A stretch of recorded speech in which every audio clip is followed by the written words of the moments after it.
Hello everyone, and thanks for tuning in to another Game of the Week, brought to you by Fulton County Schools TV. This week, we're in the Coliseum at Johns Creek High School, where the Johns Creek Gladiators and the Alpharetta Raiders are going toe-to-toe. After a slow starting game, the Gladiators put the first points on the board with a field goal in the first quarter. They would eventually follow this up with a big touchdown by Jacob Maxwell, who ran the ball 34 yards into the end zone.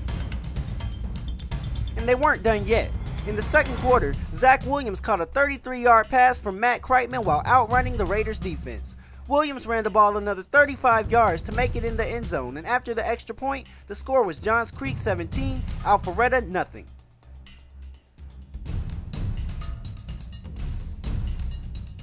But the Raiders had had enough. With 3 minutes left in the half, quarterback Matthew Downing kept the ball and weaved his way through the defense and into the end zone with the help of his offensive line. And as the second quarter was coming to a close, the Gladiators got great field position when Zach Gibson passed the ball to Zach Williams, who was knocked out of bounds right after catching the ball around the 7-yard line. But their plans for a touchdown were foiled when Gibson's pass intended for Williams was intercepted by J.C. Horn in the end zone. Horn made an impressive one-handed catch to snatch the ball from the air before Williams could catch it. And in the third quarter, the Raiders scored their second touchdown thanks to a short run by Ellis Merriweather. And the Gladiators' dry spell continued when Gibson's pass intended for Lane Will was blocked by Jaquez McCurdy in what was almost another end zone interception from the Raiders.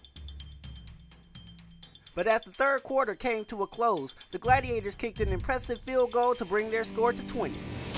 But this still meant the Raiders were only a touchdown and extra point away from the lead, and Matthew Downing knew this as he attempted to maneuver his way to the end zone before being brought down around the 5-yard line. The game was quickly coming to a close, and the Raiders knew they were looking at their last chance to take the victory. It was crunch time. But the Gladiators knew this too, and they weren't going to let them score easily. Because with the playoffs at stake, neither team could afford to go down without a fight. And this was the Raiders' last chance. And just like that, the Raiders' hopes were squashed with a massive block by Nick Newman. That means the Gladiators won the game and are going to the playoffs. The final score was Johns Creek 20, Alpharetta 14. So thanks for watching, and be sure to tune in to another Game of the Week, brought to you by Fulton County Schools TV.